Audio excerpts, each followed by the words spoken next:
Hey guys, Martial Arts Militia here. My name is Matthew. And today's video is going to be a book review on Hagakure.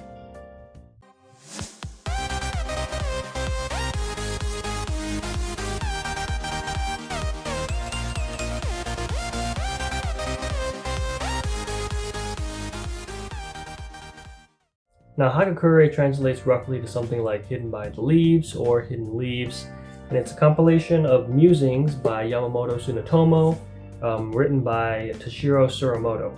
So basically, Yamamoto Tsurumoto was a samurai under Lord Katsushige, I believe, and he'd been in his service pretty much his whole life. And he hadn't really been known to do anything extraordinary in his 20 years of service, just as good as anybody else, I guess I would say. But eventually his lord passed away. And usually what happens in that case is that the samurai commits seppuku or ritual suicide to follow their lord after. And Yamamoto was more than willing to do that, except that two things had happened. The first was that the Tokugawa government, something like our federal government, basically banned seppuku, so you couldn't commit ritual suicide. It was illegal to do so. And even Yamamoto's lord himself also made it illegal to do that as well. So Mr. Yamamoto was of course in a very precarious spot. He couldn't do what he would have liked to do. Also, his lord's wishes was to ban it anyways, so he'd still be following his lord's order by not committing suicide. So eventually he kind of became a monk instead. He decided to be a Zen Buddhist monk. He was given permission to do so, and he pretty much did that for the rest of his life. Now, as far as this book, he didn't write this. Again, it was Toshiro Tsurumoto, another samurai. They had met in the mountains, and basically they just talked for 7 years. They talked for 7 years, and eventually Toshiro just wrote stuff down. So this is what that book is about.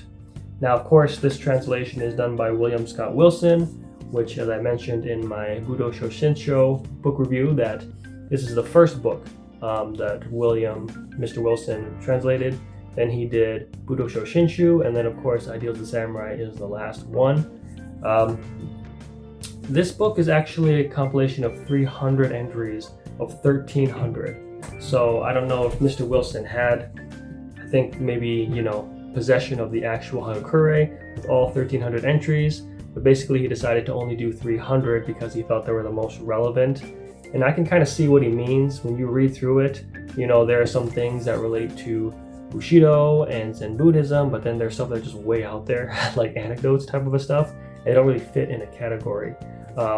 Still, I think I would have liked to see the whole 1,300 entries. Regardless if it's applicable or not, probably not, since this was 400 years ago. Still, it'd be nice to have the whole thing, to get a more clear picture of Yamamoto Tsunetomo. But in this case, we only get 300, and I think most translations are just that 300. I don't think anybody has done the actual 1,300 entire entries. So I didn't count each entry. They don't really label each entry, but I'm gonna guess it actually is 300. And then as far as the musings themselves, some chapters are completely missing. For example, chapter 5 is completely missing. But again, in the preface, Mr. Wilson tells you, the reason why, that it either wasn't relatable, it was too irrelevant, or it just didn't make sense to be in the book. So it's missing a whole 5th chapter. Some chapters like 4, 6, and 7 are literally 2 to 6 pages long. So chapter 3 and chapter 4 are just 2 pages.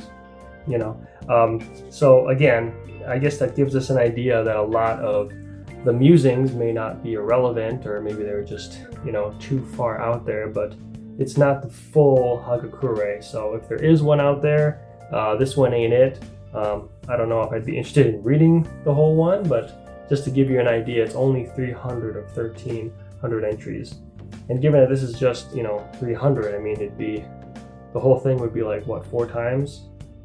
Yeah, 4 to 5 times, 4.5 times bigger than this. So that'd be quite a big book, I would say. So to start off with, I thought that I would do some quotes, talk about some quotes, the musings in Hagakure, what I got from it. I was planning to do 5 or 7 each chapter, but as I said, a whole chapter is missing, and some chapters are literally 2 pages.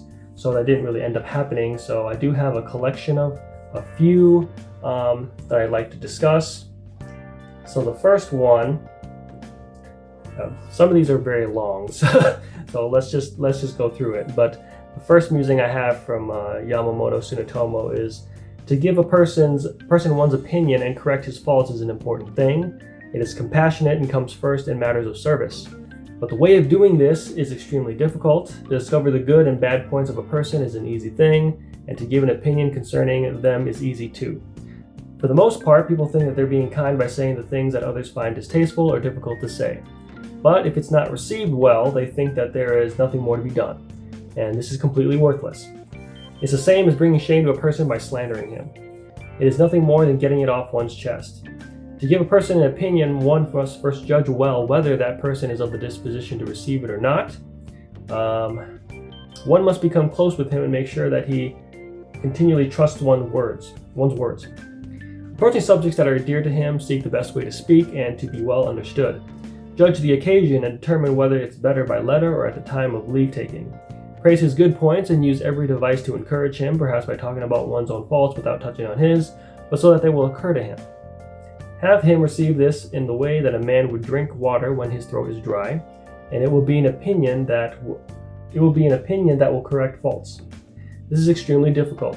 If a person's fault is a habit of some years prior, by and large it won't be remedied. I've had this experience myself. To be intimate with all one's comrades, correcting each other's faults, and being of one mind to be of use to the master is the great compassion of a retainer. By bringing shame to a person, how could one expect to make him a better man? So the reason why I feel like this is relatable is that if you are at work, you have a job, you work with people and they make a mistake, right? Typically people say, or I just say, okay, and then I got it. So if I did something, I did it wrong, you tell me you did it wrong, this is how you do it right, and I go, okay, done, right? that's the way it should be, right? But some people are not like that. Some people kind of take offense to that. Some people feel that they're being attacked when you correct them, and when they feel they're being attacked, and then your reaction is like, well, I guess that's it. He's saying that that's wrong. Now of course I can understand what he's saying, that like, yo, you're just like shaming the dude or the lady, and like that's it. But like I said, it depends. As he said, the disposition. Are they able to receive it or not? For an example, there was one where we couldn't read, which I get. We can't read when we're like watching the inmates in a direct block. That makes sense. But if you're not in direct block, then I can read. It's just fine. But I didn't know that. So I'm just reading, and this is like 3 or 4 a.m. Like the inmates are supposed to be asleep. Mostly they are, and some aren't. So I'm reading, and then I get a call, and it's like from the corporal, and it's like, hey, what are you doing? Well, I'm reading. He's yeah, maybe not in a direct block type of thing. And I'm like, okay, thank you. And that was it. He just told me, don't do this. And I said, okay, and it's no problem, But again, you might find somebody that will try to argue and like, well, inmates are sleeping. Yeah, I know that's true, and they are. But again, like, this is the corporal, right? This is like somewhat like a samurai's master, right? He's telling you, don't do this. You don't usually question them afterwards. You just say, oh, okay, I got it, type of a thing. And again, you can't control someone's disposition. Someone was corrected on something and they felt like they were being attacked. Again, as Mr. Yamamoto says, very difficult, very, very difficult to do. Kind of befriending them, showing them. When I correct people's faults, I just kind of remind them. It's not so much like you did this wrong, or sometimes when you're being told by somebody, if they're a bad trainer, they'd be like, where is this? Oh, it's right here in front of your face. Like, they don't need to be a dick like that, right? You can just see like, it's right here type of a thing. But again, something I think would be pretty helpful, especially if you're the type of person, like I said, that if you get corrected and you go, okay, like that's literally all you have to say. Don't argue, don't complain, just say okay. But, you might be in a position to be a trainer someday, or a corporal, or a sergeant, or a lieutenant, or a manager, right? And then you're gonna have to think like, how do I talk to somebody? What's their disposition? To help correct them, explain them, so they don't feel like they're being attacked. And as Mr. Yamamoto says, very difficult to do. Now that was from chapter 1. Another one from chapter 1 I had was when a certain person was saying that present matters of economy should be detailed, someone replied that this is not good at all. It is a fact that fish will not live where the water is too clear. But if there is duckweed or something, the fish will hide under its shadow and thrive. Thus the lower classes will live in tranquility if certain matters are a bit overlooked or left unheard. This fact should be understood with regard to people's conduct. Now, I think this is more useful for more of a government type of position. I'm much more of a soldier. I don't really, I don't like to be a manager. I just like to be a soldier. I like to be given orders. But if you ever go into a place and you're in the politics or stuff like that, and you're thinking of like what needs to be discussed, I'm sure that's very difficult in political science, then, even though it's good for the lower class, I consider myself lower class, it's good for us to know things about economy, and some people are interested, some are not. It's just their disposition. Sometimes you can overwhelm them if they're, well, I guess we could say intelligence isn't quite there. It'd be overwhelming for them, And most people, as well as the lower class myself, we like to just be in our bubble. We don't want to be disturbed or bothered, and so we don't need to know stuff about the economy, unless it's obvious things like in school, for example, microeconomics. We all know about the invisible hand, the supply and demand, they match each other. We know stuff like that, But if someone is of lesser intelligence than that, then they're even less likely to care. It's just the way that it is. So basically, if you're going to go over big subjects like that, is the person of this position, they can understand that, they're willing to listen to it, or they just rather just kind of live in their own bubble. And a lot of people are like that. That's fine too. But if you ever go into government or big type of situation like that, sometimes it's better that the people, not that you're trying to, especially if they're interested, you can tell them, but most people, they're not going to have the discipline to consider big subjects like that and how it affects them and things like that. Most people, they're kind of limited in that I only care when it's actually affecting me and not before it actually affects them. So something to think about if you're going into government, politics, something like that. Sometimes the lower class people don't need to be caught up. Don't need to be caught up with everybody else. Another quote from chapter 1 is, "Once when Lord Mitsushige was a little boy and was supposed to recite from a copybook for the priest Kion, he called the other children and acolytes and said, 'Please come here and listen. It's difficult to read if there are hardly any people listening.' The priest was impressed and said to the acolytes, 'That's the spirit in which to do everything.'" So this one's pretty obvious, whether it's martial arts or public speaking or anything like that. You usually have to practice in real life, right? So if you're going to practice public speaking, you could have the best speech and the best words and the best vocabulary and everything is perfect, but then you go up to present it and you never practice beforehand, it's going to be terrible, right? It's going to be terrible because you didn't practice it in front of people, right? Friends would be a good step, or family is a good step. Then it's friends, and then it's actual strangers, right? And then of course you do the actual public speaking type of thing. A little bit linked in martial arts, we can punch and kick the air as much as possible, but there's also such a thing as impact training. So I actually have to hit, not a person, but something, hit something, a punching bag, something, so that you get used to the impact, how far you're actually punching, kicking through, type of thing. Again, as the priest said, that is the spirit to do everything. Test it. When you're doing something, you need to test it in real life before you do the actual thing. Because when you perform, that's the real thing, right? So there are steps beforehand that you can do, you can work on, so that the end result will be good. Okay, another one is that it is not good to settle into a set of opinions. It is a mistake to put forth effort to obtain some understanding and then stop at that. At first, putting forth great effort to be sure that you have grasped the basics, then practicing so that they may come to fruition is something that will never stop for your whole lifetime. Do not rely on the following degree of understanding that you've discovered, but simply think, this is not enough. One should search throughout his whole life how best to follow the way, and he should study, setting his mind to work without putting things off. Within this is the way. So, I'm sure a lot of political people do this, or people that are, depending on how popular it is, people jump into politics, they learn one or two things about something, and it's a great revelation, and they understand it, and then they stop. They don't continue to go further to understand more. You know what I mean? So it's great if you understand something, but you have a degree of understanding, right? There's got to be like 100, 200 degrees. Why stop at the one, right? You need to understand something fully. So if you want to be in favor of capitalism, then you need to know more than just the basics, the whole thing. You want to know the cons of capitalism, you have to know more than the degree of understanding, but the whole thing. If you're going to be a pro of communism, you need to know the whole thing, right? You need to know the Venezuelan approach, the Laotian approach when they tried it, Russian approach, the Chinese approach, everybody that tried it, right? And whether it failed or not, or succeeded, or if you want to call this one success or not, you have to study the whole thing. You can't just stop here and be like, I have the answer. And I think it's pretty clear that, to me, I think most people that are in the politics do exactly that. They just have the one or two understanding, and then they do not have the discipline to fully understand the subject, right? If you fully understand the subject, you should be able to discuss the pros and the cons, right? You can't just sit there and act like, well, it's only this way. No, you've just proven how much of an idiot you are, right? You should be able to present it that it's correct, and you could convince people, and then it's wrong, and you can convince people too. Then you actually have full understanding of the subject.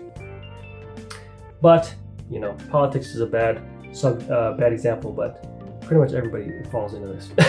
I've never seen any political person, maybe Ronald Reagan. Maybe Ronald Reagan's the only one. But yeah, most people, they're stuck in their little circle, their bubble, and that's it, you know. And the reason why I say Ronald Reagan is because he said that fascism would come in the name of liberalism. Now, think about it. Don't get emotional, think about it. The reason why that's true is because liberalism is very open-minded, and that's not a bad thing, right? But there's no boundaries. So what happens? If there's no boundaries, then you'll fall for anything, right? You got people that don't know what a woman is anymore. You got people that, 36 genders. You got people, MAPS, minor attracted persons. That's the new word for pedophile. Okay, you fall for all this garbage. It is garbage. You fall for it because you have no boundaries, you know. So again, it's not like conservative is the way. I'm just telling you, listen, you can be open-minded, but if you have no boundaries, you'll fall for everything, you know. And by the way, if you have too many boundaries, like conservatives, some can, then they can't be open-minded. See, it's both bad. You got to think about it. Okay, next one is, according to Master Ite, even a poor penman will become substantial in the art of calligraphy if he studies by imitating a good model and puts forth effort. A retainer should be able to become substantial too if he takes a good retainer as his model. Today, however, there are no models of good retainers. In light of this, it would be good to make a model and to learn from that. To do this, one should look at many people and choose from each person his best point only. For example, one person for politeness, one for bravery, one for the proper way of speaking, one for the correct conduct, and one for the steadiness of mind. Thus will a model be made. An apprentice will not be up to his teacher's good points in the world of the arts either, but will receive and imitate only his bad ones. This is worthless. There are people who are good at manners but have no uprightness. In imitating someone like this, one is likely to ignore the politeness and imitate only the lack of uprightness. If one perceives a person's good points, he will have a model teacher for anything. So, again, I think it's a great quote. Much like you're the average of the 5 people you hang around most, you know. So if all your friends are drunkards, you're probably going to be a drunkard, you know. My first set of friends after college, after college, my first set of friends were all like 10 years younger than me. So they were like 24 and I was 34, and all they wanted to do was drink alcohol. That's literally it. That was their entire personality. That's their identity. You know, work and then get drunk on the weekend and then repeat and stay up till 3 a.m. You know, and maybe it's because I'm old, but I knew that this wasn't going to suffice. It wasn't going to suffice because the bar is useless to me. You know, I'd rather go to the gym. I'd rather go to work. I'd rather improve somehow. You know what I mean? And so I wasn't friends with them for too long. I'm cordial with them, it's fine, you know, but I was basically the DD because they wanted to get too drunk, you know, so much that they can't function normally. And so, you know, if I hung around with them longer, I probably would have become a drunkard too, you know. Thankfully, they all kind of went their separate ways, and then that was it. You know, I was alone again. Then I got new friends at my last job.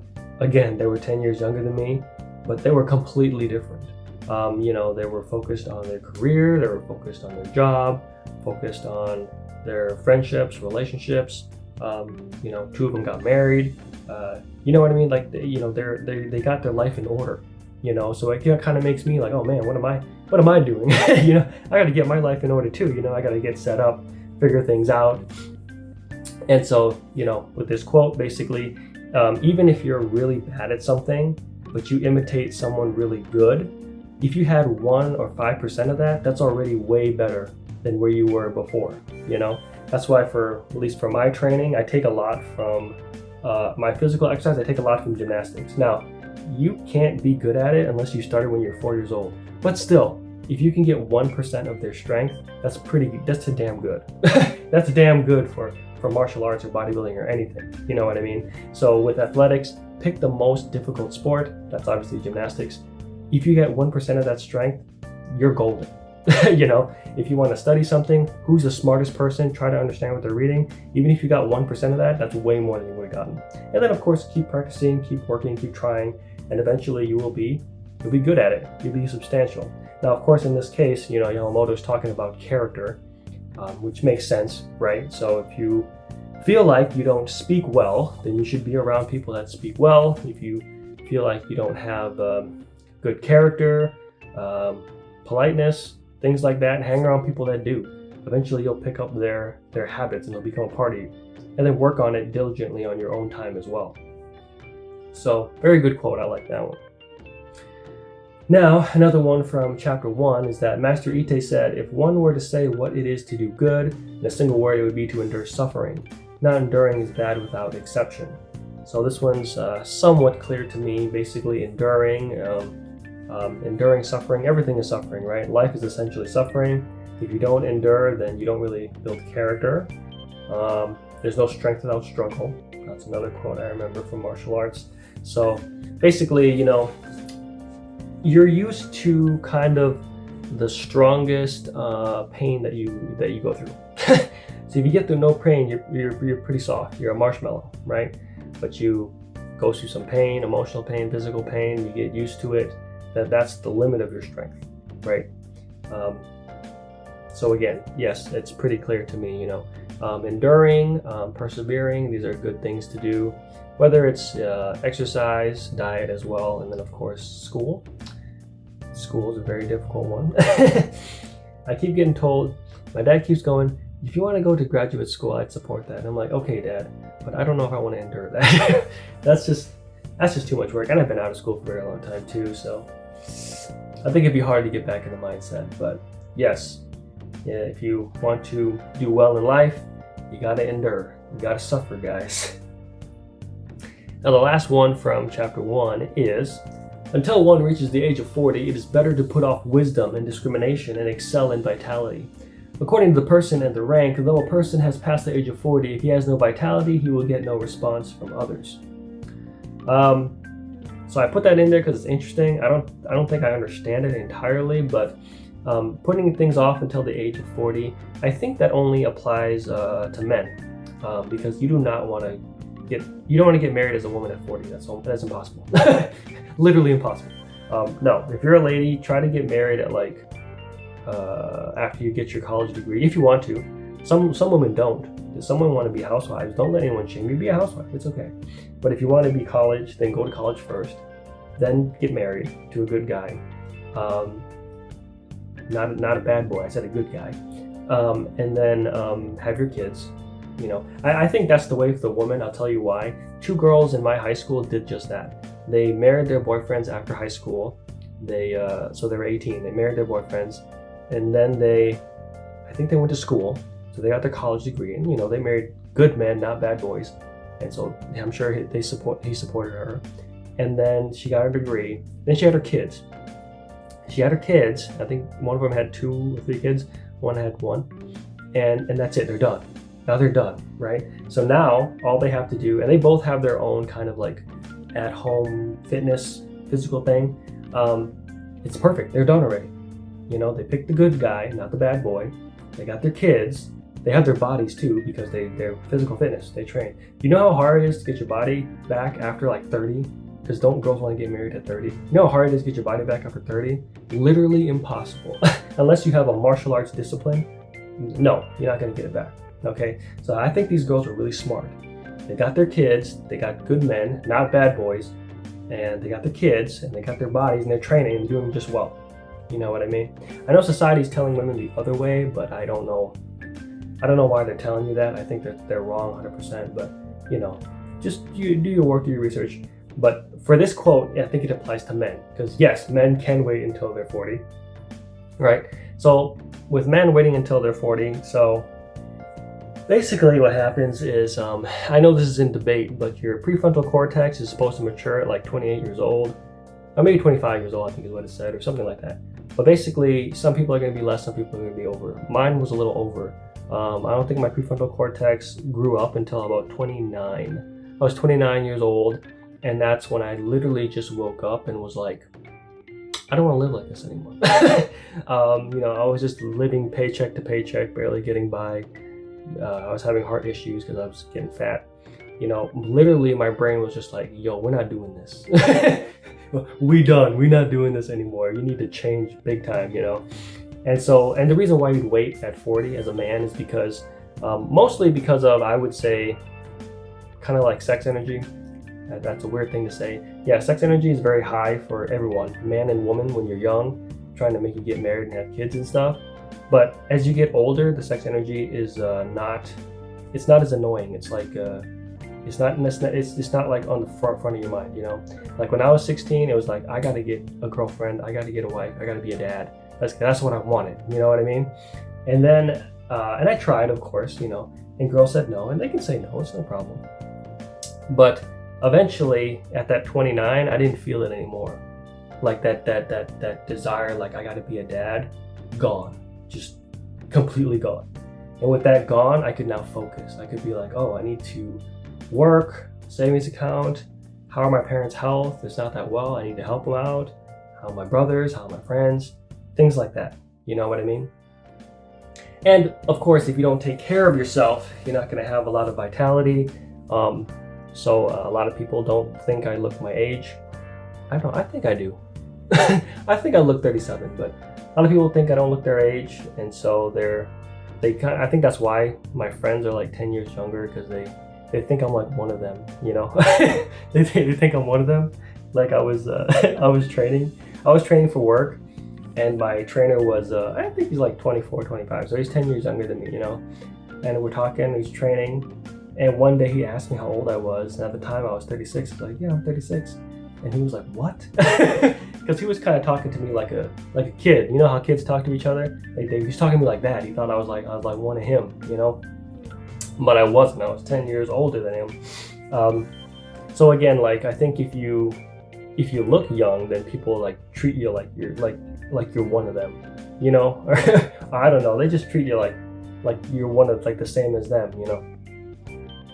But in this case, I know I got way off track. So with the quote, he's saying, until a man, I think only a man, reaches the age of 40, it's better to put off wisdom and discrimination, excel in vitality.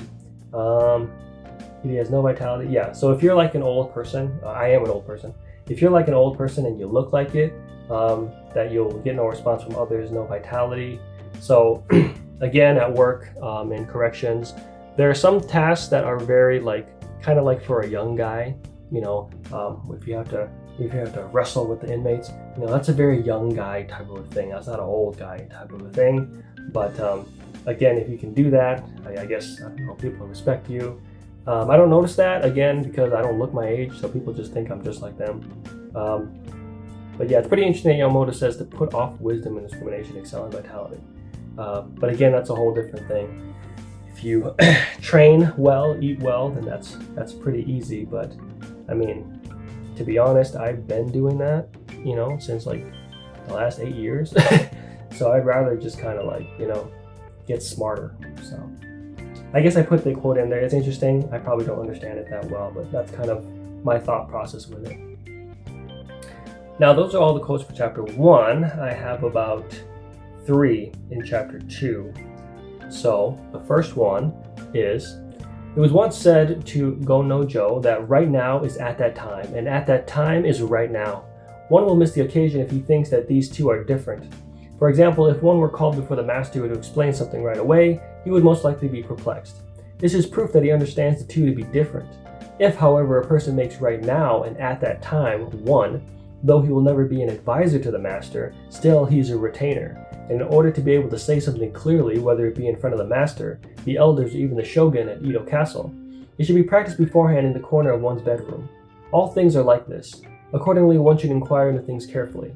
It is the same for martial training as for official business.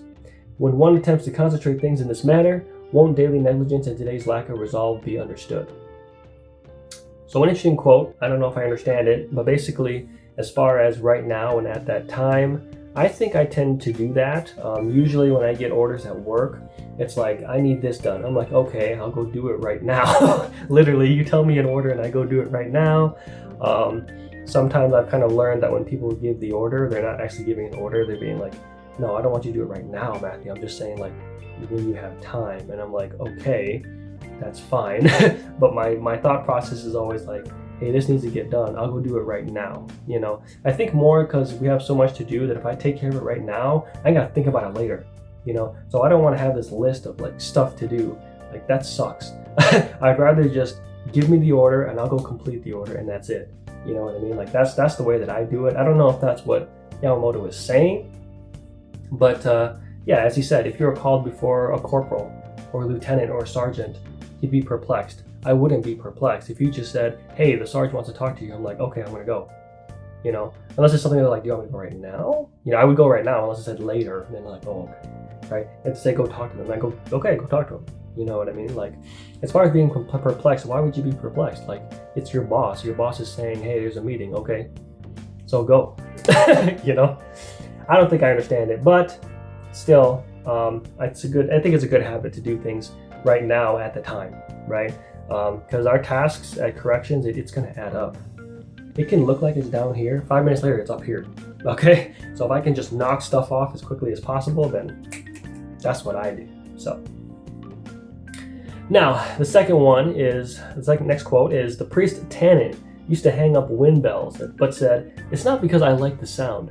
I hang them in order to know the wind conditions in the event of fire, for that is the only worry in having a large temple. When the wind blew, he himself walked about at night. Throughout his whole life, the fire in his brazier was never out, and he always put a paper lantern and lighter by his pillow. He said, people are flustered during an emergency, and there's no one to quickly strike a light. So, I thought it was pretty interesting. I can't say I have any relatability here. But I mean, yeah, I think it would just be kind of just being aware of things. So, you know, if, be ready for a disaster. Maybe not like full prepper, but, you know, just being aware of disasters and how do you make it through enough for emergency services to arrive. And we all, you can call it paranoid, but everyone is paranoid to a degree. I know you're going to lock your house at night, and I congratulate you for that. Keep doing that. I know you lock your car at night, and I condone that too. Please do. Okay.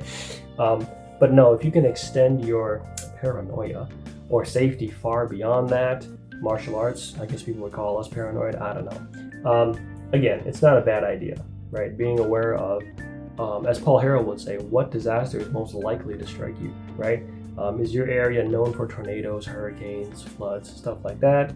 Obviously, you would apply as such. So,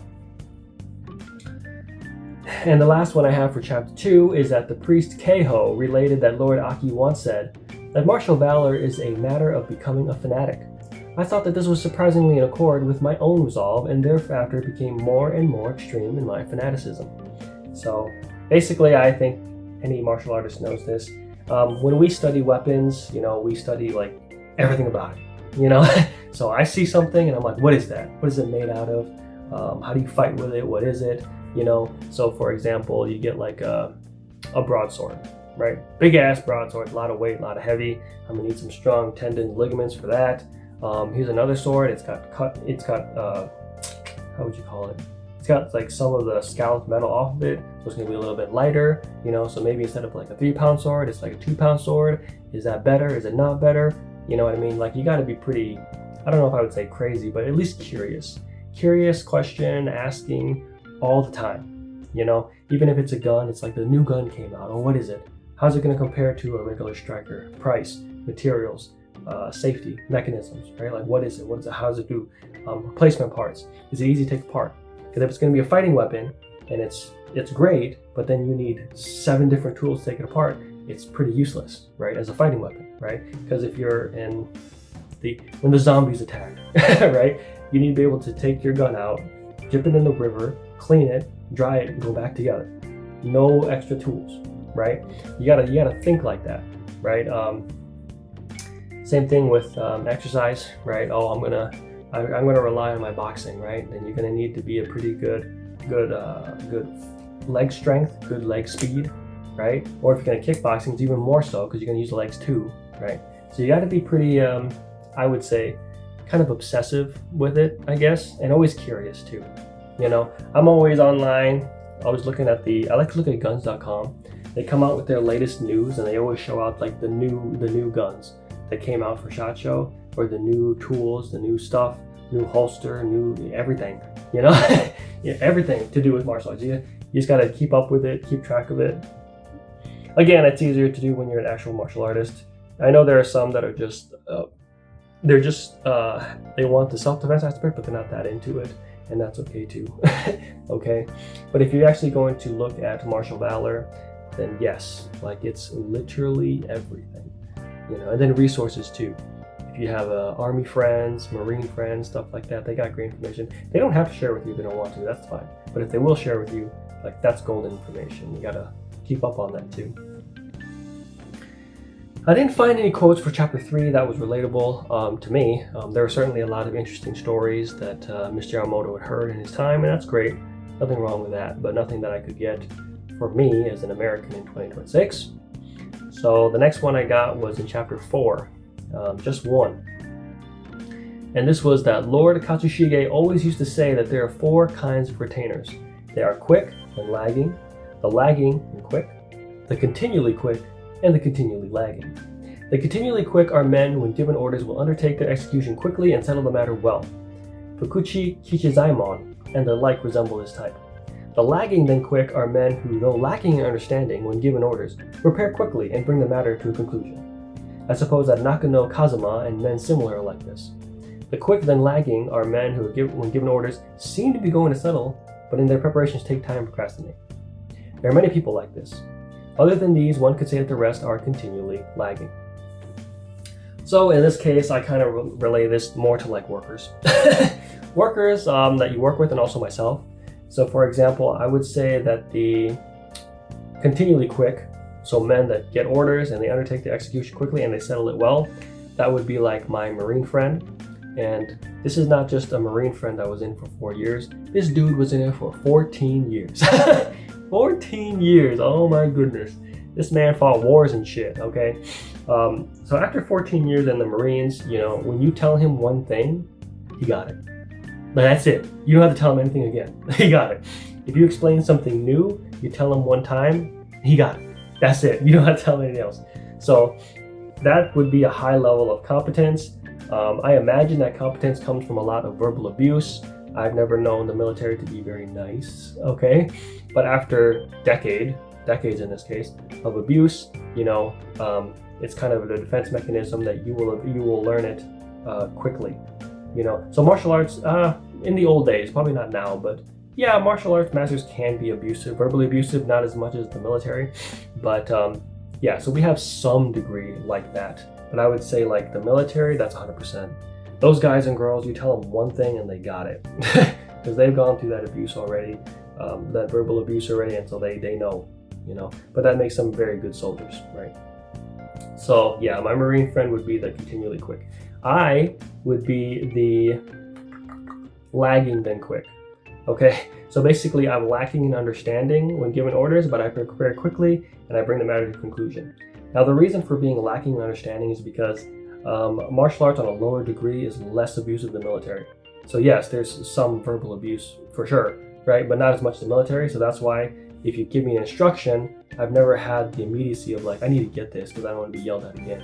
Because we most likely didn't get yelled at, right? So that's why our reaction is not like we can get it right away, because we never had the pressure to be yelled at constantly for 4 years or 14 years, right?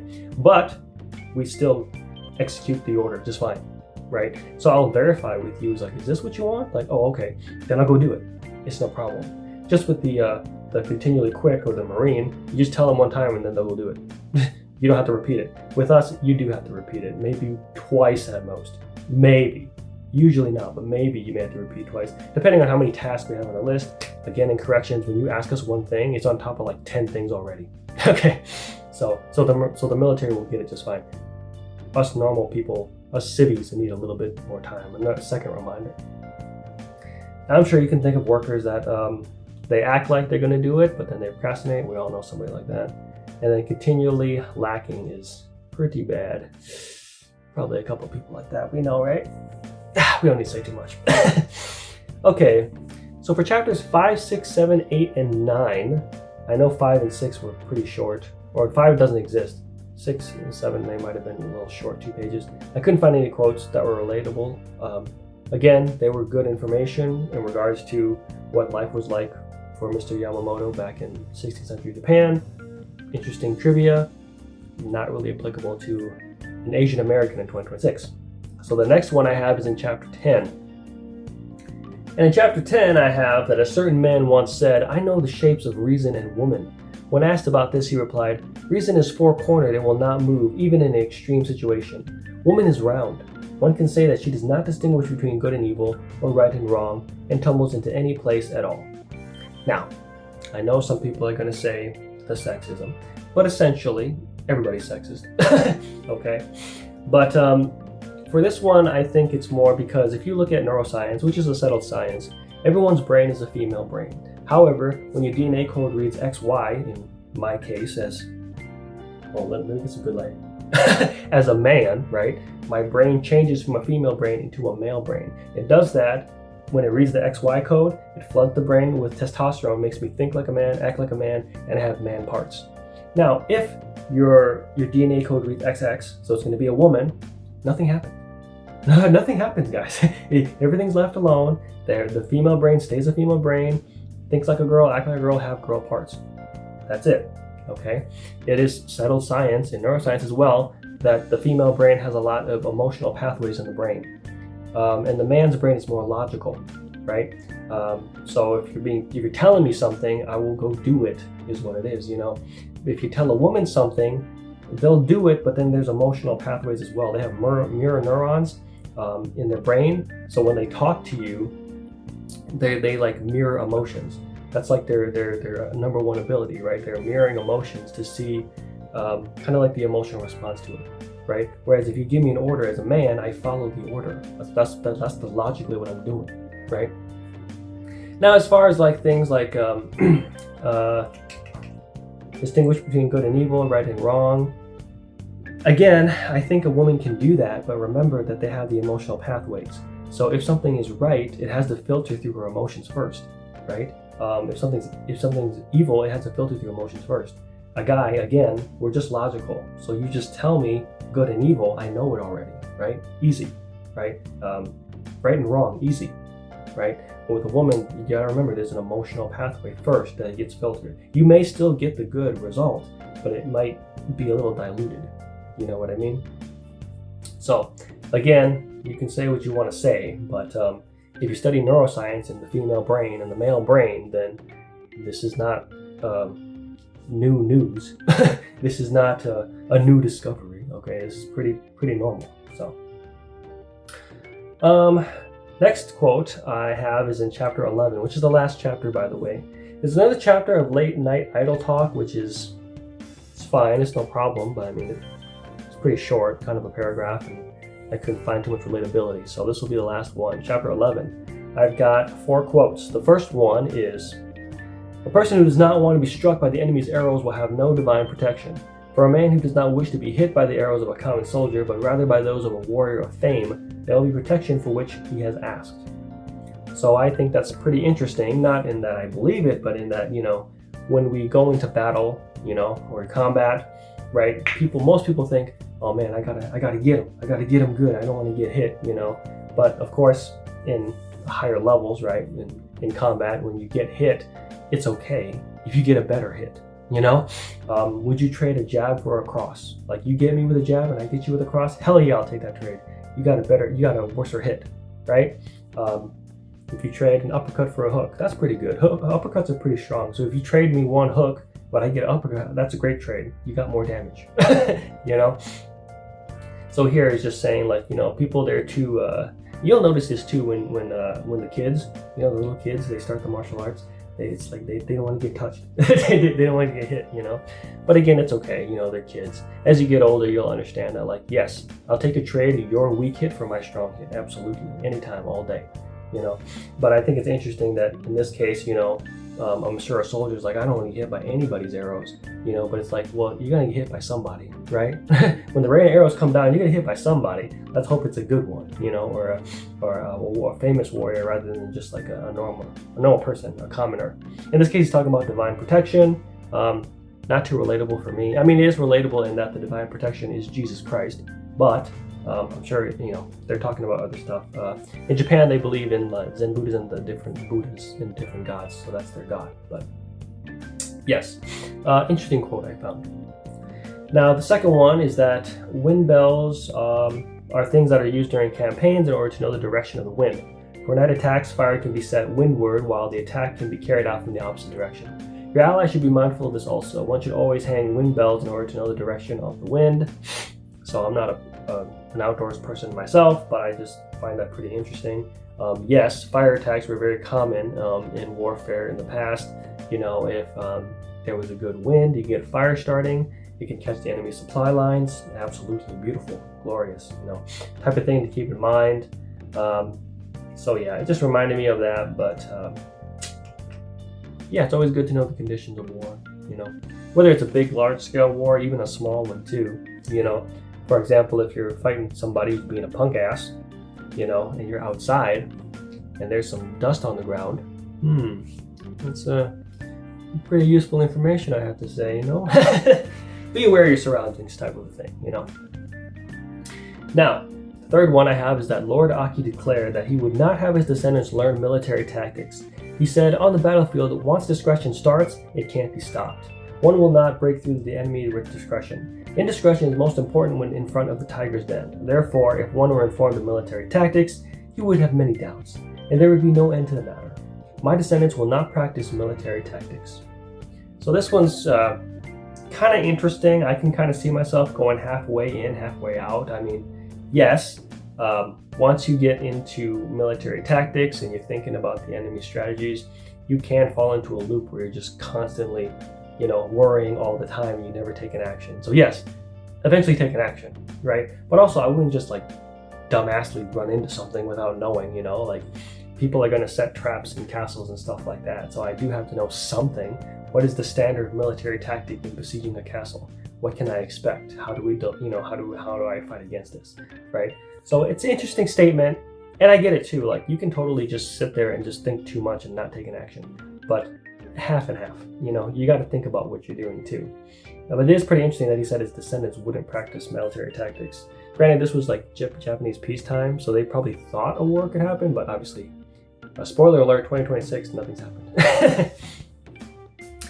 Now, the last quote I have is that, also from chapter 11, last one. A devotee of the Nembutsu recites the Buddha's name with every incoming and outgoing breath in order to never forget Buddha. A retainer, too, should be just like this in thinking of his master. Not to forget one's master is the most fundamental thing for a retainer. So, in my case, of course, that's just Jesus Christ, or whoever your master is. If you are distracted, you don't really think of your master, right? For example, I don't really think about Jesus unless I'm actually talking about Jesus, right? I'm doing all this stuff, all this work, all this other stuff, and then at the end of the day, it's like, oh yeah, Jesus. The Nembutsu, I think, is something to where the Buddhist keeps reciting a name or a word over and over again. I mean, you don't have to do that. You can literally just talk to Jesus. If you're wondering, I remember in Bible school when I was a kid, they have us these little pamphlets or whatever, and they talked about the right way to pray. And you had these people that were, I don't know if they were Jewish or Muslim, but they were praying out loud, and they're making a big scene about it so that everybody could see their devotion and loyalty. And then I think Jesus was the example, and he just literally was just like this, and he just hand on his knee and just talking to Yahweh, And if you're wondering, well, how do I know God hears me? Well, our dimension right now, you and me, everybody else, this is 4 dimensions, length, width, and height, and they are mentioned in the Bible. And then the 4th dimension is time, and time is not set. For example, a clock here and a clock in London, if they're set at the same time, they will eventually be out of order, right? So we're living in a space-time quantum continuum type of a thing. So with those 4 dimensions, that's what we know as reality. But science says there's more than 4 dimensions. There's 10 or 12, right? And chances are that we get access to them after we leave this body, right? We know Jesus had it because he passed away, he was killed, then he came back, and then he could, like, you know how he went to his follower's house but he didn't open the door? That was like the point. He's past 4 dimensions, right? So that's why you don't have to be like talking out loud, Jesus doesn't hear me. Yeah, he does. He's in 10 or 12 dimensions, however there are, right? So you can talk to him in your mind, he's gonna hear you just fine. So don't think that like, I have to say something out loud or a church, we have to attend church. No, you can talk to him anytime. And it's more Jesus Christ's relationship, not going to the church every Sunday. If you talk to Jesus like every day, like, this is what's going on, this is what's happening. Like, oh, this might happen. Can you try not to let it happen? That's better. That's better than you just go to a church and recite words over and over again, and then you never talk to Jesus at all. You know. Again, that depends on your religion. If you want to talk to Allah, you can talk to Allah. If you want to talk to Yahweh, that's fine. I'm just saying, whatever it is, I don't think that you're limited to actually having to say something out loud. You can say it in your mind, because I'm sure that I know Jesus is. He's in more dimensions than 4. So you don't have to think that he can't hear you or anything like that. But yes, obviously with, samurai, of course, they're willing to die for their Lord, which we should be able to too as well, right? It's good to keep the Lord in mind, because again, you really don't think about it unless you actively kind of think about it. So that, I think, will be the conclusion of the Hagakure book review. As I mentioned in Budo Shoshinshu, it is more Zen Buddhism and Bushido, mostly Zen Buddhism, I would say. So it's a religious book, and again, if you just take it with salt, and that's what I did, I didn't think too much about it, it's just fine. So again, this was the first book in Wilson's trilogy. I read the second, unfortunately, and I've got one more to do, which is the Ideals of the Samurai. That's the last one. After that book, we could go a couple of different ways. We could go into ninjutsu. Ninjutsu has 3 great manuals. That's Bansen Shukai, Ninpaden, and Shoninki. Now, the problem with that is that the Ninpaden is very hard to get. Very few people translated that one. But a lot of people translated Bansen Shukai and Shoninki. And I do have that. It's like a 2-parter book. You get both books.